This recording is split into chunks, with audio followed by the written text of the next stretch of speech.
प्रिय विद्यार्थियों, आसलपुर एजुकेशन के ऑनलाइन क्लासेज में आपका स्वागत है। कक्षा 9 के लिए आज फिर मैं आपको साइंस का एक वीडियो लेकर आया हूँ।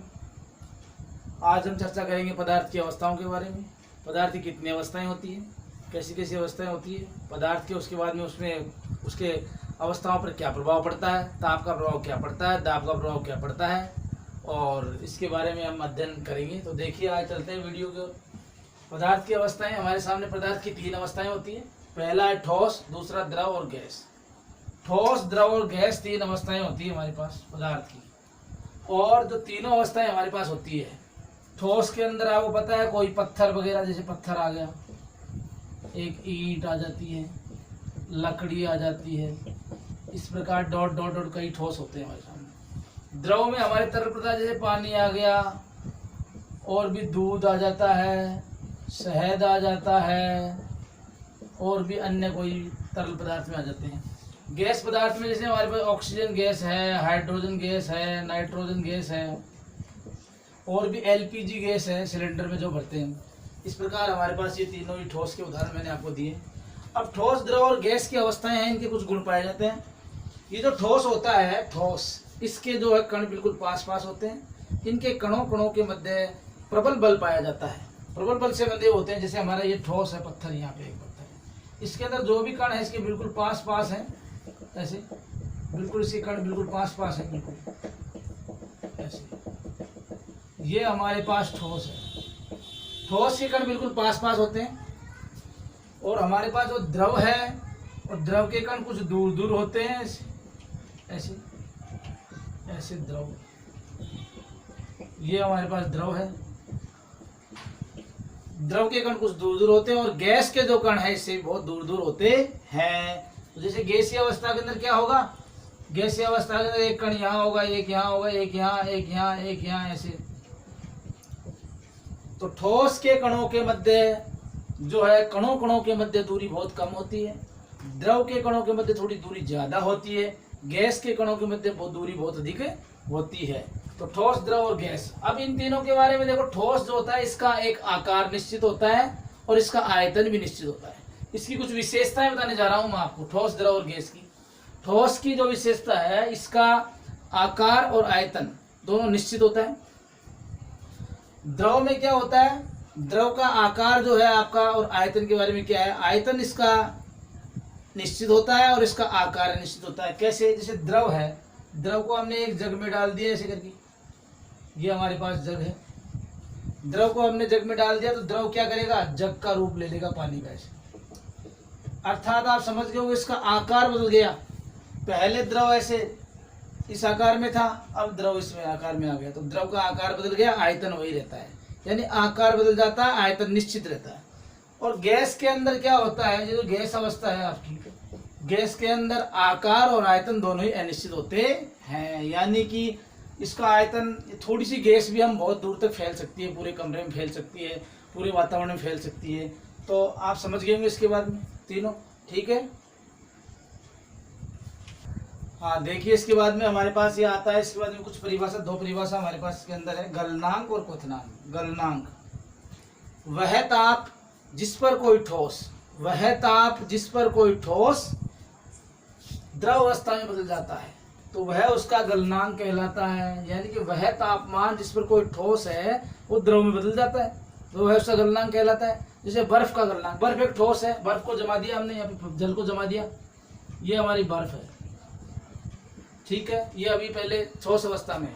अब इसके अंदर हम क्या है, इसको गर्म करेंगे, तो गर्म करके इसका हमारा जो द्रव अवस्था में बदल जाएगा।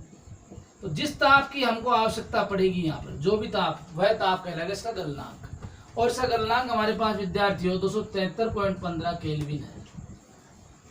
बर्फ का गलनांक 273.15 केल्विन होता है। उसके बाद हमारे पास क्वथनांक। गलनांक में तो क्या आता है, कोई चीज गलती है, पिघलती है। क्वथनांक में क्या होता है, कोई द्रव जो है उबलता है। जैसे इसकी परिभाषा, वह ताप जिस पर कोई द्रव उबलने लगता है, वह ताप जिस पर कोई द्रव उबलने लगता है, वह उसका क्वथनांक कहलाता है। जैसे कि पानी है हमारे पास, पानी को हमने गर्म किया, पानी को हमने क्या किया, गर्म किया, तो यह 100 डिग्री सेंटीग्रेड पर इसका जो है ना क्वथनांक 100 डिग्री सेंटीग्रेड पर यह उबलने लगता है। तो ये पानी है ना आपका, पानी को गर्म करने पर ये 100 डिग्री सेल्सियस पर उबलने लगता है। इस प्रकार ये क्वथनांक की परिभाषा आपके सामने हो जाती है। हाँ देखिए विद्यार्थियों, इसके बाद में क्या है, पदार्थ में हमारा जो पदार्थ होता है, पदार्थ की जो अवस्थाएं होती है, उनकी अवस्थाओं पर कुछ दाब का और ताप का प्रभाव पड़ता है। दाब के प्रभाव के लिए हम देखते हैं, जैसे कि हमारे पास कुछ गैस है, यहाँ पर ये गैस है हमारे पास, गैस, ये हमारे पास पिस्टन है, इसको हमने गैस यहाँ पे भरी हुई है, पिस्टन की सहायता से दबा दिया, इसके अणु और पास पास आ जाएंगे और पिस्टन के साथ दाब डालकर इसको और भी पास पास किया जा सकता है। यानी कि पिस्टन को दबा करके गैस के अणुओं को और अधिक पास में किया जा सकता है। तो ये दाब का प्रभाव है, यानी पहले इतनी दूर तक फैला हुआ था गैस, अब कम दूरी पर आ गई है, उसके बाद में कम स्थान घेर लिया है। इस प्रकार हमने पिस्टन को दबाकर, गैस को दबा करके उसके अणुओं को और भी पास पास में लाया जा सकता है। तो ये देखो, गैस को दाब लगा करके यहाँ पर दबाव, पिस्टन की सहायता से यहाँ पर दबाया जाता है, दबा करके यहाँ पर जो है ना इसको द्रव अवस्था में बदल दिया जाता है, द्रव अवस्था में, द्रव अवस्था में। जैसे कि हमारे पास एलपीजी जो सिलेंडर है, एलपीजी में जो गैस भरी होती है वह पहले ये उसको दबा करके, और भी गैस होती है उसको दबा करके पिस्टन में बंद कर दिया जाता है, सिलेंडर में बंद कर देते हैं। ये हमारे पास सिलेंडर होता है ऐसे, ये ऐसे, इसमें हमारे जो गैस है ना, गैस भरी हुई है, वास्तव में तो ये गैस है लेकिन ये आपका द्रव अवस्था में है, तरल। इसको प्रेशराइज करके, दबा करके नेचुरल रूप से इसको द्रव अवस्था में बदल दिया जाता है। दूसरा हमारे पास है ताप का प्रभाव, ये ताप का प्रभाव है। ये हमारे पास एक बीकर है, इसके अंदर हमने यहाँ पर एक बर्फ ले ली है और बर्नल की सहायता से गर्म किया है। तो जब हम इसे बर्फ को रख देते हैं तो वो धीरे धीरे पिघलती है। जैसे ही इसको हम गर्म करते हैं, ताप इसको देते हैं, ताप देने पर इसके अणु जो है आपस में तेज गति से गति करने लग जाते हैं, इसके अणु जो है गतिशील हो जाते हैं और अणुओं के मध्य जो बल है वह जल्दी टूटने लग जाता है। इस प्रकार ताप बढ़ाने पर इसके अणुओं की गति भी बढ़ जाती है। तो इस प्रकार ताप का प्रभाव और दाब का प्रभाव।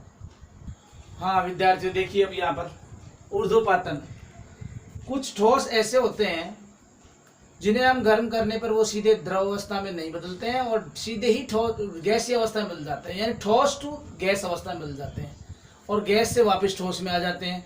तो ऐसे पदार्थों के अंदर ऊर्ध्वपातन का गुण पाया जाता है।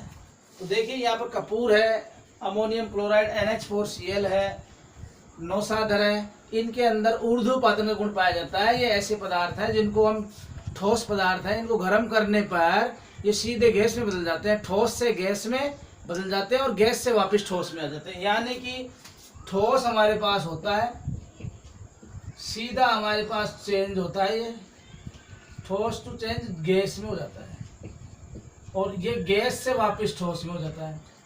अब आप समझ गए हो, ठोस से गैस में चले जाना और गैस से वापस ठोस में आ जाना। जिनमें ये गुण पाया जाता है वो पदार्थ ऊर्ध्वपातन के पदार्थ कहलाते हैं। ऊर्ध्वपातन का गुण पदार्थ में पाया जाता है जो ऐसी स्थिति रखते हैं। तो आइए हम इसके लिए एक प्रयोग करते हैं, कैसे गुण रखेंगे। सबसे सर्वप्रथम हम यहाँ पर एक कीप ले लेंगे, इसको एक यहाँ पर इसके अंदर पात्र में रख देंगे। अब हम क्या करेंगे, कीप के मुंह पर रुई लगाएंगे, यहाँ पर रुई लगा देंगे और इसके अंदर यहाँ पर हम थोड़ा सा अमोनियम क्लोराइड NH4Cl ले लेंगे। ये हमारा ठोस है, ठोस NH4Cl अमोनियम क्लोराइड। अब ये रुई हमने क्यों लगाई, इसका कारण बता रहा हूँ मैं आपको। यदि हम रुई नहीं लगाएंगे तो प्रिय विद्यार्थियों, इसे हम गर्म करेंगे तो सीधा गैस में बदल करके सीधा बाहर चला जाएगा। इससे हमें प्रयोग का मालूम नहीं चलेगा, हमारा कॉन्सेप्ट क्लियर नहीं होगा। तो देखिए कैसे होगा, यहाँ पर रुई लगा लेंगे, यहाँ पर हम क्या करेंगे, इसके अंदर NH4Cl ले लेंगे, इसको हम गर्म करेंगे यहाँ बर्नल की सहायता से। जब हम गर्म करेंगे तो क्या होगा, ये गर्म होगा, सीधा ये गैस के रूप में ऊपर उठने लग जाएगा।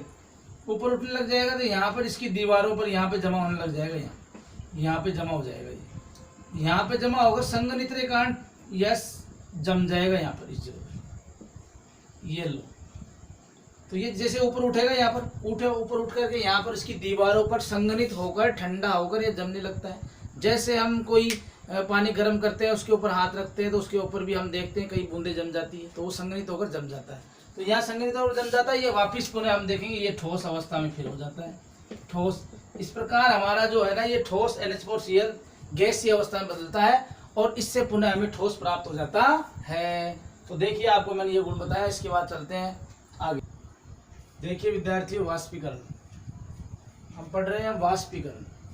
किसी द्रव के क्वथनांक से कम ताप पर वाष्प में बदलने की प्रक्रिया वाष्पीकरण कहलाती है। यानी क्वथनांक हमारे पास है, बताया था मैंने, कोई द्रव उबलने लगता है तो मतलब द्रव उबलना नहीं चाहिए, उससे कम वाले ताप पर, उससे थोड़े कम ताप पर ही वह वाष्प में बदल जाता है, तब हम कहेंगे वह क्रिया वाष्पीकरण क्रिया होती है।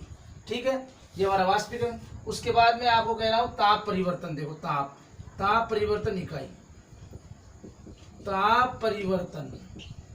ताप परिवर्तन इकाई चेंज बता रहा हूँ आपको मैं। ताप को बदलना यानी केल्विन टू सेंटीग्रेड। ओके, तो यहाँ पर हमें ताप को बदलने के लिए सूत्र हमारे पास K बराबर C प्लस 273 किताब होती है, किताब में देख लेते हैं। हाँ, K बराबर C प्लस 273। तो ये आपका क्या है, सेल्सियस K बराबर C प्लस 273। यहाँ पर हम कोई भी क्वेश्चन की सहायता से कर सकते हैं। हमारे पास एक क्वेश्चन है 300 केल्विन का। देखो एक क्वेश्चन है हमारे पास 300 केल्विन को हमें चेंज करना है।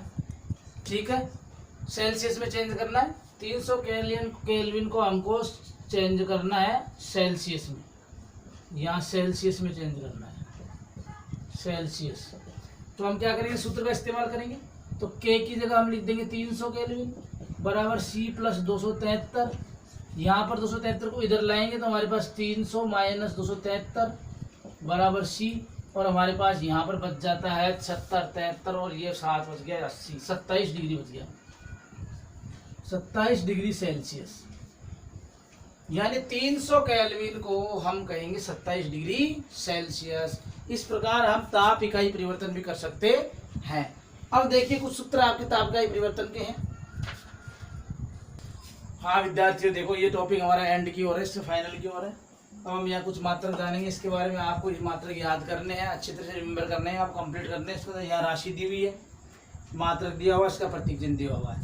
हमारे पास 7 मात्रक दिए हुए हैं, यहाँ पर 7 राशियाँ हैं। तापमान केल्विन में K, लंबाई मीटर में मापेंगे, सहती यानी द्रव्यमान किलोग्राम में, केजी में, भार हमारा न्यूटन में, किलोग्राम प्रति मीटर स्क्वायर, और यहाँ न्यूटन, आयतन हमारा घन मीटर में, मीटर 3, और घनत्व तो हमारा किलोग्राम मीटर क्यूब में। दाब का मात्रक होता है पास्कल PA। इस पर ठीक है विद्यार्थियों, ये आपको मैंने वीडियो कराया है, अब इसको आप कंप्लीट करना है। इसका असाइनमेंट जो आपको जल्दी ही मिल जाएगा, नेक्स्ट गुरुवार को इसका असाइनमेंट आपका तैयार रहेगा। अब आप ये वीडियो को कल देखें, बुधवार को देखने के बाद असाइनमेंट के लिए तैयार रहें और असाइनमेंट लिख कर भेजें। ठीक है।